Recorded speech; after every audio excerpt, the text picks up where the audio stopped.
निष्ठा ऑनलाइन प्रशिक्षण विज्ञान शिक्षण शास्त्र में आपका स्वागत है। आज का सत्र है उच्च प्राथमिक स्तर पर विज्ञान अधिगम के परिणाम। इस सत्र के उपरांत शिक्षक राष्ट्रीय पाठ्यचर्या की रूपरेखा 2005 के अनुसार उच्च प्राथमिक स्तर पर विज्ञान शिक्षण अधिगम के परिणाम से परिचित हो सकेंगे। शिक्षकों में उच्च प्राथमिक स्तर पर पाठ्यक्रम की अपेक्षाओं एवं अधिगम परिणामों की बुनियादी समझ विकसित हो सकेगी। अधिगम के परिणामों से शिक्षार्थी पाठ्यक्रम अथवा कक्षा के अंत तक क्या जानेगा अथवा क्या कर पाएगा, इसके अनुसार शिक्षक पाठ योजना बना सकेंगे। विज्ञान की अवधारणाओं को शिक्षार्थी के रोजमर्रा के अनुभवों के साथ जोड़कर शिक्षक अपनी कार्य योजना अथवा पाठ्य योजना बना सकेंगे ताकि वे अधिगम की संप्राप्ति कर सकें। विद्यार्थियों की कक्षा एवं आयु के अनुसार विज्ञान को एकीकृत विषय के रूप में शिक्षण का कौशल प्राप्त कर सकेंगे। हम जानते हैं विज्ञान शिक्षण उच्च प्राथमिक स्तर पर कुछ विशिष्ट उद्देश्यों को ध्यान में रखकर संपादित किया गया है। उच्च प्राथमिक स्तर पर बच्चे विज्ञान को एक विषय के रूप में सबसे पहली बार देखते हैं अथवा परिचय प्राप्त करते हैं। इसलिए उच्च प्राथमिक स्तर पर जो भी वैज्ञानिक अवधारणाओं की प्रस्तुति हो वो विषयात्मक नहीं होनी चाहिए, बल्कि उच्च प्राथमिक स्तर पर बच्चों को विज्ञान के साथ एक अनुभवात्मक शिक्षण प्रयोगों को किया जाना चाहिए। उच्च प्राथमिक स्तर पर अधिगम अनुभवात्मक, सरल प्रयोगों पर आधारित, समूह परियोजनात्मक एवं व्यवहारिक होने चाहिए। उच्च प्राथमिक स्तर पर अधिगम परिणामों से हम जान पाते हैं कि पाठ्यक्रम के अंत में प्राप्त किए जाने वाले लक्ष्यों की संप्राप्ति में हम कितने सफल हुए हैं। उच्च प्राथमिक स्तर पर एक विषय के रूप में बच्चों का विज्ञान के साथ पहली बार परिचय होता है। इस स्तर पर विज्ञान प्राथमिक स्तर के पर्यावरण अध्ययन से उच्च प्राथमिक स्तर पर विज्ञान और प्रौद्योगिकी के तत्वों तक एक क्रमिक बदलाव प्रदान करता है। इस स्तर पर पढ़ाए जाने वाली विज्ञान की अवधारणा को इस प्रकार चुना जाना चाहिए कि वे रोजमर्रा के अनुभवों की समझ बना सकें। गतिविधियों और प्रयोगों को शिक्षण अधिगम प्रक्रिया का आवश्यक घटक बनाना चाहिए। इन सारी गतिविधियों एवं इन सारे प्रयासों के उपरांत अधिगम के परिणामों से हमें पता चलता है कि हमारे ये प्रयास कहाँ तक सफल हुए। बच्चा पाठ्यक्रम के अंत तक क्या जानेगा या क्या समझ पाएगा, ये हम अधिगम के परिणामों से जान सकते हैं। आइए अब हम कक्षावार अधिगम लक्ष्यों को जानते हैं, जो कि पाठ्यक्रम विकसित करने के साथ ही पाठ्यक्रम के अंत में कक्षावार अधिगम के स्तर भी निर्धारित कर दिए जाते हैं। आइए सबसे पहले हम कक्षा 6 में अधिगम लक्ष्यों को जानते हैं।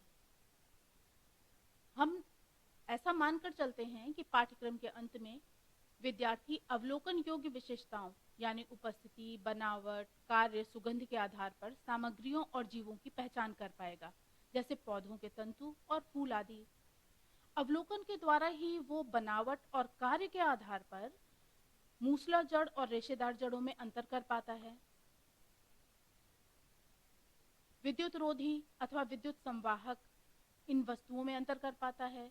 प्राकृतिक रेशों और कृत्रिम रेशों में अंतर कर पाता है।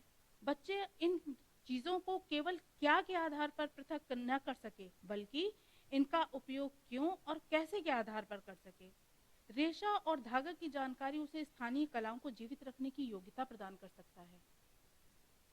बच्चा विलयन में घुलनशील, अघुलनशील पदार्थों के बारे में, पारदर्शी अथवा पारभासी और अपारदर्शी सामग्रियों के बारे में, पलटे और ना पलटे जा सकने वाले परिवर्तन के बारे में, जड़ी बूटियों, झाड़ियों, पेड़ों, लताओं, पौधे, जैविक और अजैविक अधिवास के घटक, रेखीय, वृत्तीय एवं आवधिक गतियां, इन सारी चीजों के बारे में जानकारी प्राप्त करता है और समझ पाता है। स्थानीय परिवेश की जानकारी से वह अपने पर्यावरण के प्रति सचेत हो सकता है। विद्यार्थी सरल जांचें, जैसे पशुओं के चारों में कौन कौन से पोषक तत्व उपस्थित होते हैं, ऐसे कौन से भौतिक परिवर्तन हैं जो परिवर्तनशील अथवा अपरिवर्तनीय होते हैं, यदि एक स्वतंत्र लटका हुआ चुंबक है तो वो किस दिशा में रुकेगा। इस तरह के सवालों के जवाब वो स्वयं तलाश सकता है। वह वातावरण में केंचुए से बनने वाली कंपोस्ट खाद के बारे में जान सकता है। कारणों और प्रक्रियाओं के साथ घटना का संबंध ज्ञात करता है, आहार के साथ बीमारियों की कमी के बारे में जान सकता है, अपने अधिवास के साथ पशुओं और पौधों का अनुकूलन, प्रदूषकों आदि के साथ वायु की गुणवत्ता के बारे में जानता है। प्राकृतिक घटनाओं की प्रक्रियाओं और कारणों में संबंध ज्ञात करता है। प्रक्रियाओं और घटनाओं की व्याख्या भी कर सकता है, जैसे पौधों के तंतुओं का प्रसंस्करण कैसे होता है, जैसे जूट, कपास, सन। इन प्रकार के तंतुओं को किस प्रकार पौधे से अलग किया जा सकता है और इनका क्या क्या उपयोग है। छाया का गठन किस प्रकार होता है, समतल दर्पण से प्रकाश का प्रतिबिंब किस तरह बनता है, हवा की संरचना में परिवर्तन का क्या कारण है। इन सारी प्रक्रियाओं और घटनाओं की व्याख्या करने में सक्षम होता है। बच्चा जो भी ज्ञान प्राप्त करता है उसको वो लेबल आरेख या प्रवाह चार्ट अर्थात फ्लो चार्ट के द्वारा प्रदर्शित कर सकता है। जैसे दिए गए स्लाइड में आप देख रहे होंगे, गुड़हल के पुष्प के बारे में, वो पुष्प के भागों के बारे में, पुष्प के विकास की प्रक्रिया के बारे में जान सकता है और अपने ज्ञान और अपनी समर्थता के अनुसार फ्लो चार्ट तैयार करता है। आसपास की सामग्री से मॉडल भी तैयार कर सकता है। दैनिक जीवन में वैज्ञानिक अवधारणाओं को सीखता है, जैसे संतुलित आहार के लिए किस प्रकार के खाद्य पदार्थों का चयन किया जाना चाहिए, मौसम के अनुसार किस प्रकार के कपड़े पहने जाने चाहिए, कंपास सुई का प्रयोग कैसे किया जाना है, यदि किसी प्रकार की प्राकृतिक आपदा उसके क्षेत्र में आई है तो उससे बचने का उपाय भी जान सकता है। पर्यावरण की रक्षा के प्रयास, जैसे वृक्षारोपण, वर्षा जल संचयन, कचरे का कम उत्पादन, जल और बिजली का सदुपयोग, इस प्रकार के कार्यों में समर्थ होता है।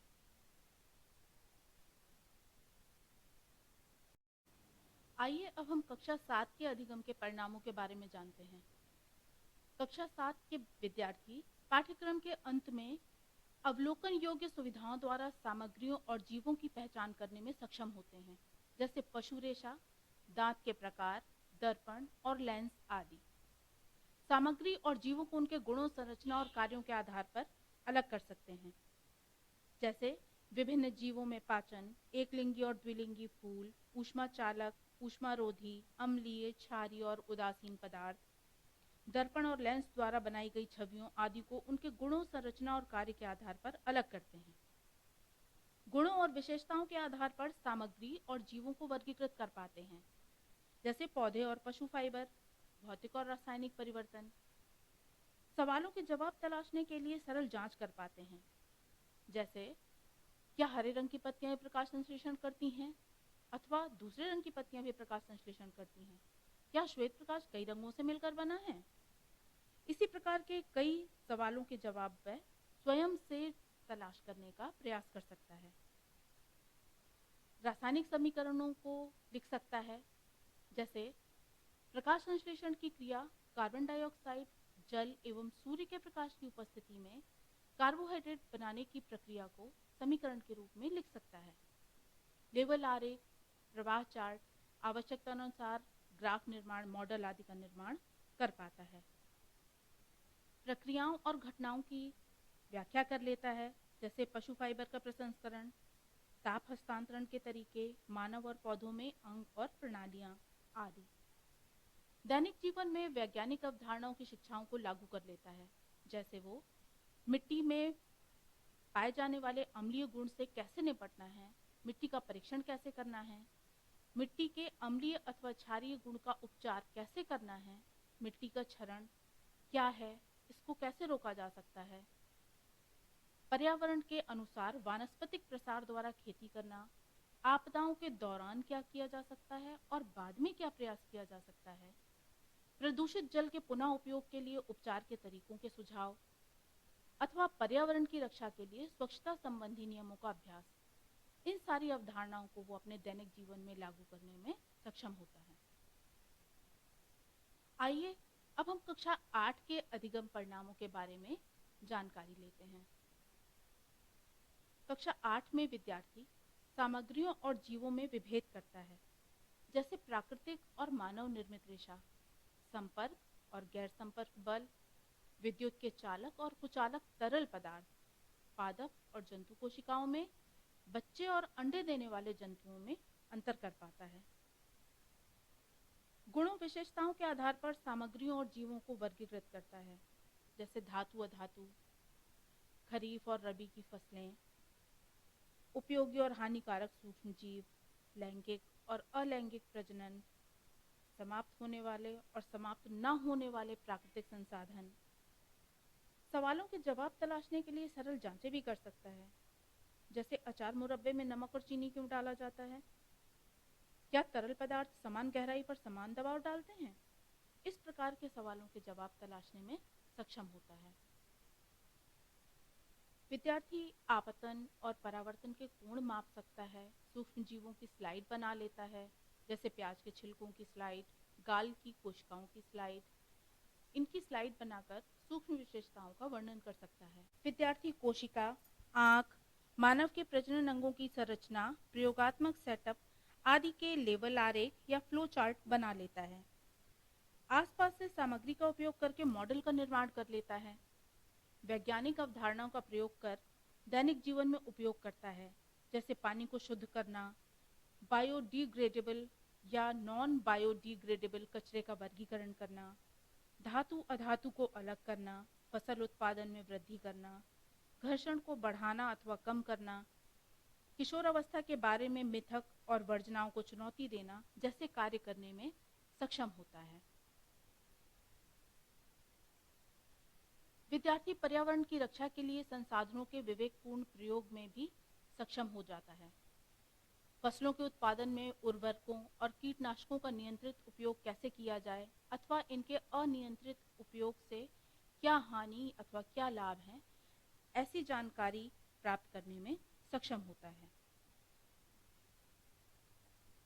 उच्च प्राथमिक स्तर पर संपूर्ण रूप से विज्ञान शिक्षण के अधिगम के परिणाम स्वरूप विद्यार्थियों में निम्न प्रकार के मूल्य अथवा निम्न प्रकार के अधिगम स्तर प्राप्त होते हैं, जैसे ईमानदारी, निष्पक्षता, सहयोग, भय और पूर्वाग्रहों से मुक्ति के मूल्यों को प्रदर्शित कर अपने अंदर वह नैतिक मूल्यों का समावेश करता है। वैज्ञानिक विचारशीलता उत्पन्न होती है, जिससे वो वैज्ञानिक खोजों की कहानियों की चर्चा और सराहना करता है। उत्तम नागरिक गुणों का अभ्यास करता है, जैसे सार्वजनिक स्थानों पर स्वच्छता से संबंधित अच्छे अभ्यासों का पालन करना, पौधों की रक्षा करना, अपने आसपास के पर्यावरण को स्वच्छ रखना, लोगों के साथ सहयोगात्मक रवैया अपनाना, इस प्रकार के गुणों का प्रदर्शन करता है। हम आशा करते हैं कि उच्च प्राथमिक स्तर पर विज्ञान शिक्षण के द्वारा हमें किस प्रकार के अधिगम स्तर की संप्राप्ति करनी है, ऐसी समझ विकसित हो चुकी होगी। घर पर रहें, सुरक्षित रहें। धैर्यपूर्वक सुनने के लिए धन्यवाद।